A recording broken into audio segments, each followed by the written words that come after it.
Panin, quick question, Pak. You mentioned about blue economy and migrant workers at panel plenary session. Could you elaborate more, Pak? Ya, jadi tadi kan semua pada nanya apa nih yang low hanging fruits atau hidden gems gitu kan.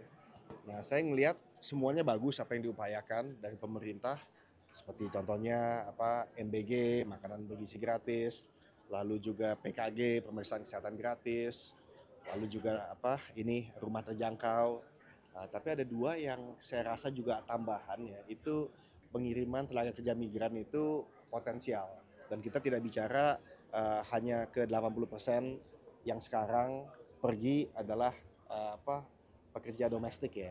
Nah, ini kayak untuk suster, lalu yang kedua pelayanan hospitality seperti apa hotel, restoran, maupun juga yang ketiga kru daripada ini boat untuk fishing. Nah, jadi intinya ada 1,2 juta yang apa backlog, artinya orang sudah meminta dari berbagai macam negara baik di Asia maupun di Eropa sekarang.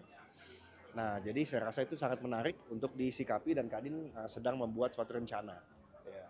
Karena dengan banyaknya informal economy tadi disebut, ini juga kesempatan untuk istilahnya bukan lagi hashtag kabur saja dulu, tapi justru hashtag yuk kita apa membela negara di luar dengan menjadi apa bukan tenaga kerja migran tapi ekspat, bahasanya kan lebih keren.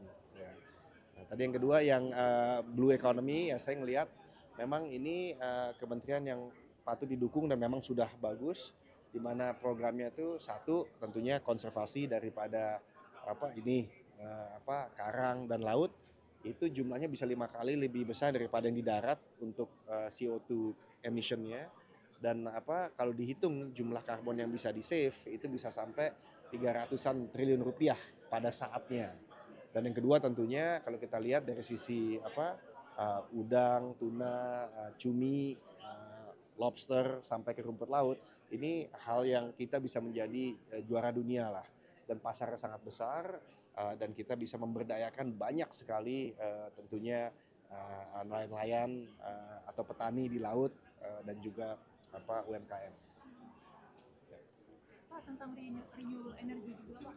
Ya, kalau apa renewable energy ya kita tahu tadi disampaikan bahwa dalam waktu 15 tahun setiap tahunnya akan membangun 7 gigawatt. Ini PLN. Artinya kan ya bisa dibilang dalam waktu 15 tahun sampai 100 gigawatt, di mana setahu saya 75%-nya sudah ditetapkan untuk menjadi renewable energy. Nah, ini potensinya luar biasa. Untuk gambaran saja seluruh Indonesia itu 75 gigawatt hari ini. Jadi kalau ditambah 100 gigawatt itu lebih dari 2 kali lipat dalam waktu 15 tahun. Dan ini tidak mungkin dilakukan tanpa adanya kepercayaan bahwa memang kebutuhan ada dan perekonomian berkembang. Jadi di tengah-tengah banyaknya ya tentu isu di dunia mengenai ekonomi, tadi saya juga bicara bahwa di Davos World Economic Forum mereka mencari growth story atau destinasi daripada pertumbuhan, dan mereka melihatnya selain dari Amerika ya dengan America First apa strateginya si Pak Trump, Presiden Trump, di termin keduanya ya dia melihat Indonesia dan India. Soal menyukseskan dari program-program yang untuk mendukung ekonomi 8% ini kan terkait berbagai sektor ya, tadi perikanan dan juga pendukungan dari tenaga kerja dari domestik untuk keluar, itu dari Kadin sendiri udah mengupayakan kerjasama dengan siapa saja? Ya, kita kemarin malah benar bertemu dengan Menteri Tenaga Kerja Migran. Tentu kita untuk pelatihan juga akan bekerjasama dengan Kementerian Tenaga Kerja. Tapi member-member kami ini banyak sekali yang sudah berkiprah, tinggal dikembangkan. Dan juga kita mempunyai 38 provinsi Kadin sampai kabupaten kota, dan juga asosiasi yang bergerak di bidang ini tinggal kita gerakkan, dan saya tahu tidak gampang untuk membuat mengejar misalnya 200.000 pelayan ke Jepang, tapi paling nggak kita mesti coba ya kan, entah bisa 10.000 berjenjang, itu jumlah dari devisanya luar biasa.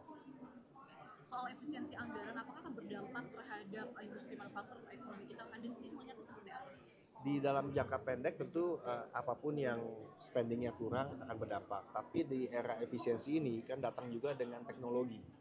Nah contohnya saja misalnya di Kadin dengan bantuan AI ini akan menjadi suatu teknologi yang murah, gratis, bahkan dan juga gampang diterapkan dan bisa membantu produktivitas, ya kan? Misalnya contoh untuk menganalisa pasal tumpang tindih dalam undang-undang, peraturan pemerintah, itu AI juga sudah perlahan bisa menjadi solusi, sehingga fokusnya lebih ke arah tentunya memberikan kebijakan yang baik, tapi Kadin itu fokusnya kepada implementasi karena semuanya pelaku usaha. Jadi kembali lagi ke efisiensi, tentu dalam jangka pendek terasa, tapi dalam jangka panjang selama efisiensi ini digunakan untuk investasi di SDM, saya rasa dalam menengah dan panjang itu akan terbayar berkali-kali lipat.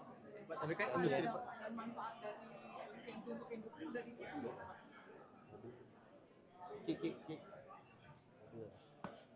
Gimana tadi? Udah hitung dampak atau manfaat dari efisiensi terhadap sistem industri belum sih, Pak? Ya, jadi tentu jumlah dari efisiensi kita udah tahu angkanya, udah dipublish. Tapi kita mesti lihat juga bahwa jumlah yang di efisiensikan yang sekitar 300 triliun yang kita lihat, angka yang sama itu akan banyak membantu tadi seperti diskusiin program-program yang sudah didorong kepada masyarakat seperti makanan bergizi gratis dari 71 triliun sama menjadi 171 triliun. Nah, ini efeknya menurut saya luar biasa. Kenapa? Karena bukan saja memberikan investasi di sumber daya manusia masa depan, karena kan bonus demografi cuma sekali, tapi juga meningkatkan industrialisasi tanda kutip di bidang ketahanan pangan. Nah, kita kan membutuhkan seperti kita ketahui lah 85 juta telur, kita membutuhkan mungkin 85 juta sayap ayam misalnya dan lain-lain. Nah, dan belum lagi beras, belum lagi sayur mayur.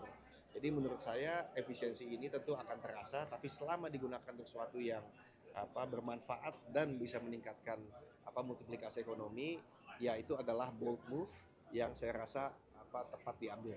Pak, ini kan sekarang lagi ada rangkaian aksi unjuk rasa Indonesia Gelap nih, Pak. Nah, kalau dari pengusaha sendiri melihatnya bakal ada menurunkan minat investor dari luar negeri atau gimana gitu masih, Pak? Ya. Satu lagi yang ini ya. Nah, kalau saya sih melihatnya semua itu kan kita mesti lihat secara proporsional. Kebetulan kami balik dari Davos, dari India, dan tahun lalu juga banyak keliling bersama Pak Presiden ke beberapa negara. Di dunia itu orang bicara 3 negara, suka atau tidak suka, kita sebagai Indonesia mesti menyikapinya dengan baik. Yang pertama adalah Amerika, Indonesia, dan India. Jadi kalau ada, ya namanya juga negara demokrasi, saya rasa wajar. Ada yang concern ya, atau khawatir.